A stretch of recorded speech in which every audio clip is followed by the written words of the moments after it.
Magepa the Buck by H. Rider Haggard. In a preface to a story of the early life of the late Allan Quatermain, known in Africa as Macumazahn, which has been published under the name of Marie, Mr. Curtis, the brother of Sir Henry Curtis, tells of how he found a number of manuscripts that were left by Mr. Quatermain in his house in Yorkshire. Of these Marie was one. But in addition to it and sundry other completed records, I, the editor to whom it was directed that these manuscripts should be handed for publication, have found a quantity of unclassified notes and papers. Some of these deal with matters that have to do with sport and game, or with historical events, and some are memoranda of incidents connected with the career of the writer, or with remarkable occurrences that he had witnessed, of which he does not speak elsewhere. One of these notes (it is contained in a book much soiled and worn that evidently its owner had carried about with him for years) reminds me of a conversation I had with Mr. Quatermain long ago when I was his guest in Yorkshire. The note itself is short. I think that he must have jotted it down within an hour or two of the event to which it refers. It runs thus: I wonder whether in the land beyond any recognition is granted for acts of great courage and unselfish devotion, a kind of spiritual Victoria Cross. If so, I think it ought to be accorded to that poor old savage Magepa, as it would be if I had any voice in the matter. Upon my word, he has made me feel proud of humanity. And yet he was nothing but a nigger, as so many call the Kaffirs. For a while I, the editor, wondered to what this entry could allude. Then of a sudden it all came back to me. I saw myself as a young man, seated in the hall of Quatermain's house one evening after dinner. With me were Sir Henry Curtis and Captain Good. We were smoking, and the conversation had turned upon deeds of heroism. Each of us detailed such acts as he could remember which had made the most impression on him. When we had finished, old Allan said, "With your leave, I'll tell you a story of what I think was one of the bravest things I ever saw. It happened at the beginning of the Zulu War, when the troops were marching into Zululand. Now, at that time, as you know, I was turning an honest penny transport riding for the government, or rather for the military authorities. I hired them 3 wagons with the necessary voorloopers and drivers, 16 good salted oxen to each wagon, and myself in charge of the lot. They paid me well. Never mind how much. I am rather ashamed to mention the amount. The truth is that the imperial officers bought in a dear market during that Zulu War. Moreover, things were not always straight. I could tell you stories of folk, not all of them colonials, who got rich quicker than they ought. Commissions and that kind of thing. But perhaps these are better forgotten. As for me, I asked a good price for my wagons, or rather for the hire of them, of a very well satisfied young gentleman in uniform who had been exactly 3 weeks in the country, and to my surprise got it. But when I went to those in command and warned them what would happen if they persisted in their way of advance, then, in their pride, they would not listen to the old hunter and transport rider, but politely bowed me out. If they had, there would have been no Isandhlwana disaster. He brooded a while, for, as I knew, this was a sore subject with him, one on which he would rarely talk. Although he escaped himself, Quatermain had lost friends on that fatal field. He went on. To return to old Magepa. I had known him for many years. The first time we met was in the battle of Tugela. I was fighting for the king's son, Umbilazi the Handsome, in the ranks of the Tulwana regiment. I mean to write all that story, for it should not be lost. Well, as I have told you before, the Tulwana were wiped out. Of the 3,000 or so of them, I think only about 50 remained alive after they had annihilated the 3 of Cetewayo's regiments that set upon them. But, as it chanced, Magepa was one who survived. I met him afterwards at old King Panda's kraal, and recognized him as having fought by my side. Whilst I was talking to him, the Prince Cetewayo came by. To me he was civil enough, for he knew how I chanced to be in the battle. But he glared at Magepa and said, "Why, Macumazahn, is not this man one of the dogs with which you tried to bite me by the Tugela not long ago?" He must be a cunning dog also, one who can run fast, for how comes it that he lives to snarl when so many will never bark again? Ow! If I had my way, I would find a strip of hide to fit his neck." "Not so," I answered. "He has the king's peace, and he is a brave man. Braver than I am, anyway, Prince, seeing that I ran from the ranks of the Tulwana while he stood where he was." "You mean that your horse ran, Macumazahn. Well, since you like this dog, I will not hurt him." And with a shrug he went his way. "Yet soon or late he will hurt me," said Magepa, when the prince had gone. "U'Cetewayo has a memory long as the shadow thrown by a tree at sunset. Moreover, as he knows well, it is true that I ran, Macumazahn, though not till all was finished and I could do no more by standing still. You remember how we had eaten up the first of Cetewayo's regiments. The second charged us, and we ate that up also. Well, in that fight I got a tap on the head from a curry. It struck me on my man's ring, which I had just put on, for I think I was the youngest soldier in that regiment of veterans. The ring saved me. Still, for a while I lost my mind and lay like one dead. When I found it again, the fight was over, and Cetewayo's people were searching for our wounded that they might kill them. Presently they found me, and saw that there was no hurt on me. 'Here is one who shams dead like a stink cat,' said a big fellow, lifting his spear. Then it was that I sprang up and ran, who was but just married and desired to live. He struck at me, but I jumped over the spear, and the others that they threw missed me. Then they began to hunt me. But, Macumazahn, I, who am named the Buck, because I am swifter on foot than any man in Zululand, outpaced them all, and got away safe." "Well done, Magepa," I said. "Still, remember the saying of your people, 'At last the strong swimmer goes with the stream, and the swift runner is run down.'" "I know it, Macumazahn," he answered with a nod, "and perhaps in a day to come I shall know it better." I took little heed of his words at the time, but more than 30 years afterwards I remembered them. Such was my first acquaintance with Magepa. Now, friends, I will tell you how it was renewed at the time of the Zulu War. As you know, I was attached to the center column that advanced into Zululand by Rorke's Drift on the Buffalo River. Before war was declared, or at any rate before the advance began, while it might have been, and many thought it would be, averted, I was employed transport riding goods to the little Rorke's Drift station, that which became so famous afterwards, and incidentally in collecting what information I could of Cetewayo's intentions.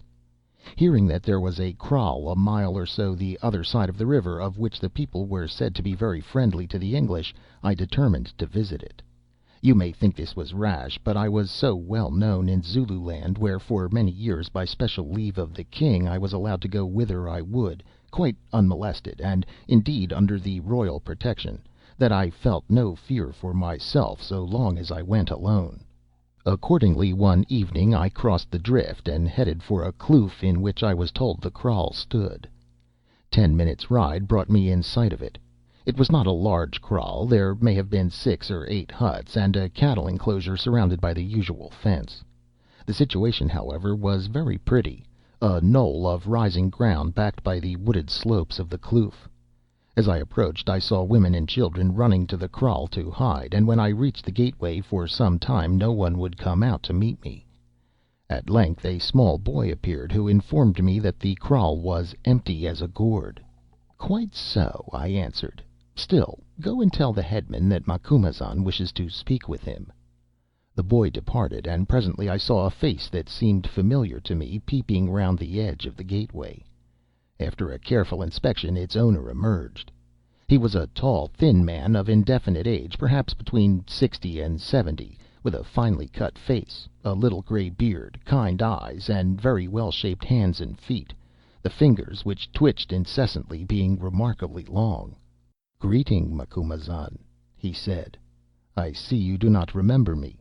Well, think of the battle of the Tugela, and of the last stand of the Tulwana, and of a certain talk at the kraal of our father who is dead, that is King Panda, and of how he who sits in his place," he meant Cetewayo, "told you that if he had his way he would find a hide rope to fit the neck of a certain one." "Ah!" I said, I know you now. You are Magepa the Buck. So the runner has not yet been run down." "No, Macumazahn, not yet. But there is still time. I think that many swift feet will be at work ere long." "How have you prospered?" I asked him. "Well enough, Macumazahn, in all ways except one. I have 3 wives, but my children have been few and are dead, except one daughter who is married and lives with me, for her husband too is dead. He was killed by a buffalo, and she has not yet married again. But enter and see." So I went in and saw Magepa's wives, old women all of them. Also at his bidding his daughter, whose name was Gita, brought me some mas, or curdled milk, to drink. She was a well formed woman, very like her father, but sad faced, perhaps with a prescience of evil to come. Clinging to her finger was a beautiful boy of something under 2 years of age, who, when he saw Magepa, ran to him and threw his little arms about his legs. The old man lifted the child and kissed him tenderly, saying, "It is well that this toddler and I should love one another, Macumazahn, seeing that he is the last of my race. All the other children here are those of the people who have come to live in my shadow." "Where are their fathers?" I asked, patting the little boy, who his mother told me was named Sinala, upon the cheek, an attention that he resented. "They have been called away on duty," answered Magepa shortly, and I changed the subject. Then we began to talk about old times, and I asked him if he had any oxen to sell, saying that this was my reason for visiting the kraal. "Nay, Macumazahn," he answered in a meaning voice, "this year all the cattle are the king's." I nodded, and replied that, as it was so, I had better be going; whereon, as I half expected, Magepa announced that he would see me safe to the drift. So I bade farewell to the wives and the widowed daughter, and we started. As soon as we were clear of the kraal, Magepa began to open his heart to me. "Macumazahn," he said, looking up at me earnestly, for I was mounted, and he walked beside my horse, "there is to be war. Cetewayo will not consent to the demands of the great white chief from the Cape. He meant Sir Bartle Frere. He will fight with the English, only he will let them begin the fighting. He will draw them on into Zululand, and then overwhelm them with his impis, and stamp them flat, and eat them up. And I, who love the English, am very sorry. Yes, it makes my heart bleed. If it were the Boers, now, I should be glad, for we Zulus hate the Boers. But the English we do not hate. Even Cetewayo likes them. Still, he will eat them up if they attack him." "Indeed," I answered; and then, as in duty bound, I proceeded to get what I could out of him, and that was not a little. Of course, however, I did not swallow it all, since that I suspected that Magepa was feeding me with news that he had been ordered to disseminate. Presently we came to the mouth of the kloof in which the kraal stood, and here, for greater convenience of conversation, we halted, for I thought it was well that we should not be seen in close talk on the open plain beyond. The path here, I should add, ran past a clump of green bushes. I remember they bore a white flower that smelt sweet, and were backed by some tall grasses, elephant grass I think it was, among which grew mimosa trees. "Magepa," I said, "if in truth there is to be fighting, why don't you move over the river one night with your people and cattle, and get into Natal?" "I would if I could, Macumazahn, who have no stomach for this war against the English. But there I should not be safe, since presently the king will come into Natal too, or send 30,000 assegais as his messengers. Then what will happen to those who have left him?" "Oh, if you think that," I answered, laughing, "you had better stay where you are." "Also, Macumazahn, the husbands of those women at my kraal have been called up to their regiments, and if their wives fled to the English they would be killed. Again, the king has sent for nearly all our cattle, to keep them safe. He fears lest we border Zulus might join our people in Natal, and that is why he is keeping our cattle safe." "Life is more than cattle, Magepa. At least you might come." "What! And leave my people to be killed? Macumazahn, you did not use to talk so. Still, hearken. Macumazahn, will you do me a service? I will pay you well for it. I would get my daughter Gita and my little grandson Sinala into safety. If I and my wives are wiped out, it does not matter, for we are old. But her I would save, and the boy I would save, so that one may live who will remember my name. Now, if I were to send them across the drift, say at the dawn, not tomorrow, and not the next day, but the day after, would you receive them into your wagon and deliver them safe to some place in Natal? I have money hidden, 50 pieces of gold, and you may take half of these, and also half of the cattle, if ever I live to get them back out of the keeping of the king." "Never mind about the money, and we will speak of the cattle afterwards," I said. "I understand that you wish to send your daughter and your little grandson out of danger, and I think you wise, very wise. When once the advance begins, if there is an advance, who knows what may happen? War is a rough game, Magepa. It is not the custom of you black people to spare women and children, and there will be Zulus fighting on our side as well as on yours. Do you understand?" "Oh, I understand, Macumazahn. I have known the face of war, and seen many a little one like my grandson Sinala, Asingide, upon his mother's back." "Very good. But if I do this for you, you must do something for me. Say, Magepa, does Cetewayo really mean to fight? And if so, how?" "Oh, yes, I know all you have been telling me, but I want not words, but truth from the heart." "You ask secrets," said the old fellow, peering about him into the gathering gloom. "Still, a spear for a spear, and a shield for a shield, as our saying runs. I have spoken no lie. The king does mean to fight, not because he wants to, but because the regiments swear that they will wash their assegais, they who have never seen blood since that battle of the Tugela in which we two played a part, and if he will not suffer it, well, there are more of his race. Also he means to fight thus, and he gave me some very useful information, that is, information which would have been useful if those in authority had deigned to pay any attention to it when I passed it on." Just as he had finished speaking, I thought that I heard a sound in the dense green bush behind us. It reminded me of the noise a man makes when he tries to stifle a cough, and frightened me. For if we had been overheard by a spy, Magepa was as good as dead, and the sooner I was across the river the better. "What's that?" I asked. "A bush buck, Macumazahn. There are lots of them about here." Not being satisfied, though it is true that buck do cough like this, I turned my horse to the bush, seeking an opening. Thereon something crashed away and vanished into the long grass.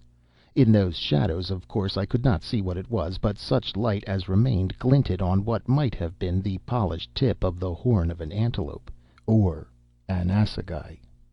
"I told you it was a buck, Macumazahn," said Magepa. "Still, if you smell danger, let us come away from the bush, though the orders are that no white man is to be touched as yet." Then, while we walked on towards the ford, he set out with great details, as Kaffirs do, the exact arrangements that he proposed to make for the handing over of his daughter and her child into my care. I remember that I asked him why he would not send her on the following morning, instead of 2 mornings later. He answered because he expected an outpost of scouts from one of the regiments at his kraal that night, who would probably remain there over the morrow, and perhaps longer. While they were in the place, it would be difficult, if not impossible, for him to send away Geeta and her son without exciting suspicion. Near the drift we parted, and I returned to our provisional camp and wrote a beautiful report of all that I had learned, of which report, I may add, no one took the slightest notice. I think it was the morning before that, whereon I had arranged to meet Geeta and the little boy at the drift, that just about dawn I went down to the river for a wash. Having taken my dip, I climbed onto a flat rock to dress myself, and looked at the billows of beautiful pearly mist which hid the face of the water, and considered, I almost said listened to, the great silence, for as yet no live thing was stirring. Ah, if I had known of the hideous sights and sounds that were destined to be heard ere long in this same haunt of perfect peace! Indeed, at that moment there came a kind of hint or premonition of them, since suddenly through the utter quiet broke the blood-curdling wail of a woman. It was followed by other wails and shouts, distant and yet distinct. Then the silence fell again. Now, I thought to myself, that noise might have very well come from old Magepa's kraal. Luckily, however, sounds are deceptive in mist. Well, the end of it was that I waited there till the sun rose. The first thing on which its bright beams struck was a mighty column of smoke rising to heaven from where Magepa's kraal had stood. I went back to my wagons very sad, so sad that I could scarcely eat my breakfast. While I walked I wondered hard whether the light had glinted upon the tip of a buck's horn in that patch of green bush with the sweet-smelling white flowers a night or two ago, or had it perchance fallen upon the point of the assegai of some spy who was watching my movements. In that event yonder column of smoke and the horrible cries that preceded it were easy to explain. For had not Magepa and I talked secrets together, and in Zulu? On the following morning at dawn I attended at the drift in the faint hope that Geeta and her boy might arrive there as arranged. But nobody came, which was not wonderful, seeing that Geeta lay dead, stabbed through and through, as I saw afterwards (she made a good fight for the child), and that her spirit had gone to wherever go the souls of the brave-hearted, be they white or black. Only on the farther bank of the river I saw some Zulu scouts who seemed to know my errand, for they called to me, asking mockingly where was the pretty woman I had come to meet. After that I tried to put the matter out of my head, which indeed was full enough of other things, since now definite orders had arrived as to the advance, and with these many troops and officers. It was just then that the Zulus began to fire across the river at such of our people as they saw upon the bank. At these they took aim, and as a result hit nobody. A raw Kaffir with a rifle, in my experience, is only dangerous when he aims at nothing, for then the bullet looks after itself and may catch you. To put a stop to this nuisance, a regiment of the friendly natives (there may have been several hundred of them) was directed to cross the river and clear the kloofs and rocks of the Zulu skirmishers who were hidden among them. I watched them go off in fine style, and in the course of the afternoon heard a good deal of shouting and banging of guns on the farther side of the river. Towards evening some one told me that our impi, as he called it grandiloquently, was returning victorious. Having at the moment nothing else to do, I walked down to the river at a point where the water was deep and the banks were high. Here I climbed to the top of a pile of boulders, whence with my field glasses I could sweep a great extent of plain which stretched away on the Zululand side, till at length it merged into hills and bush. Presently I saw some of our natives marching homewards in a scattered and disorganized fashion, but evidently very proud of themselves, for they were waving their assegais and singing scraps of war songs. A few minutes later, a mile or more away, I caught the sight of a man running. Watching him through the glasses, I noted three things. First, that he was tall; secondly, that he ran with extraordinary swiftness; and thirdly, that he had something tied upon his back. It was evident, further, that he had good reason to run, since he was being hunted by a number of our Kaffirs, of whom more and more continually joined the chase. From every side they poured down upon him, trying to cut him off and kill him, for as they got nearer I could see the assegais which they threw at him flash in the sunlight.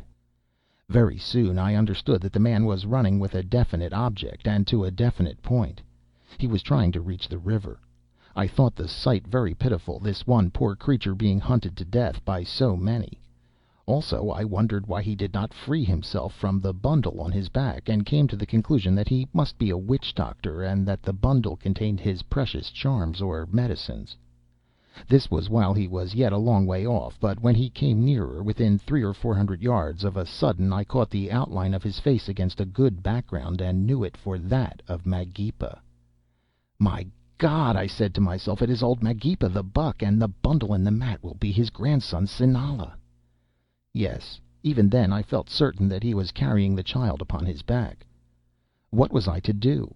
It was impossible for me to cross the river at that place, and long before I could get round by the ford all would be finished.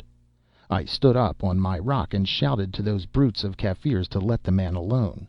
They were so excited that they did not hear my words; at least they swore afterwards that they thought I was encouraging them to hunt him down. But Magepa heard me. At the moment he seemed to be failing, but the sight of me appeared to give him fresh strength. He gathered himself together and leapt forward at a really surprising speed. Now the river was not more than 300 yards away from him, and for the first 200 of these he quite outdistanced his pursuers, although they were most of them young men and comparatively fresh. Then once more his strength began to fail. Watching through the glasses I could see that his mouth was wide open, and that there was red foam upon his lips. The burden on his back was dragging him down. Once he lifted his hands as though to loose it, then with a wild gesture let them fall again. Two of the pursuers who had outpaced the others crept up to him, lank, lean men of not more than 30 years' age. They had stabbing spears in their hands, such as are used at close quarters, and these, of course, they did not throw. One of them gained a little on the other.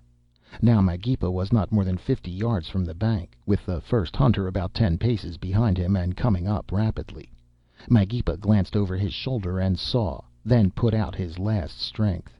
For 40 yards he went like an arrow, running straight away from his pursuers until he was within a few feet of the bank, when he stumbled and fell.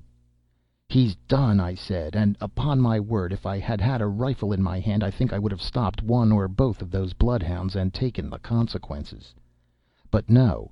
Just as the man lifted his broad spear to stab him through the back on which the bundle lay, Magepa leapt up and wheeled round to take the thrust in the chest.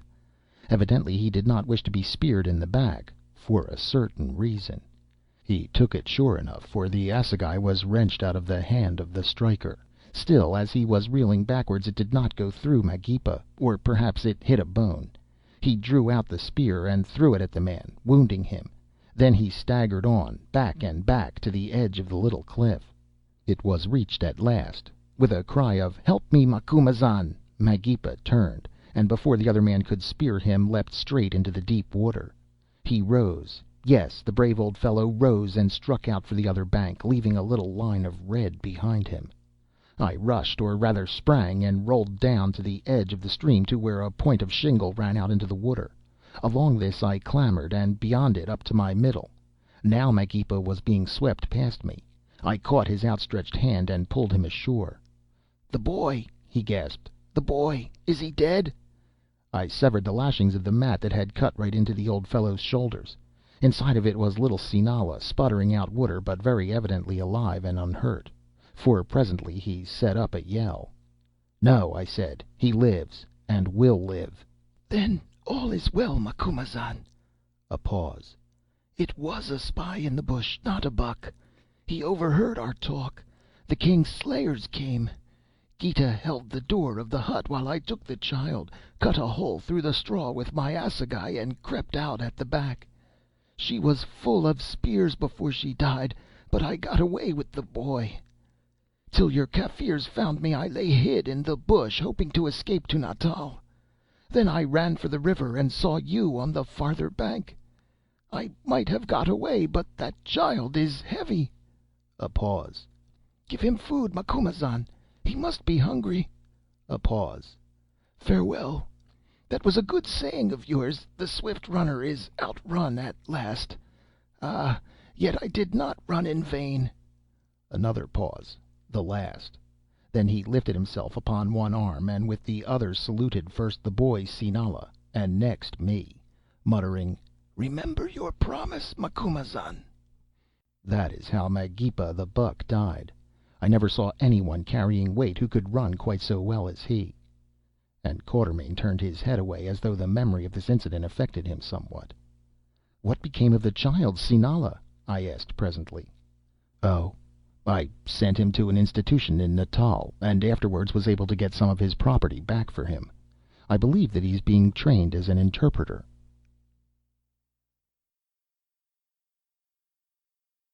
End of Magepa the Buck by H. Rider Haggard.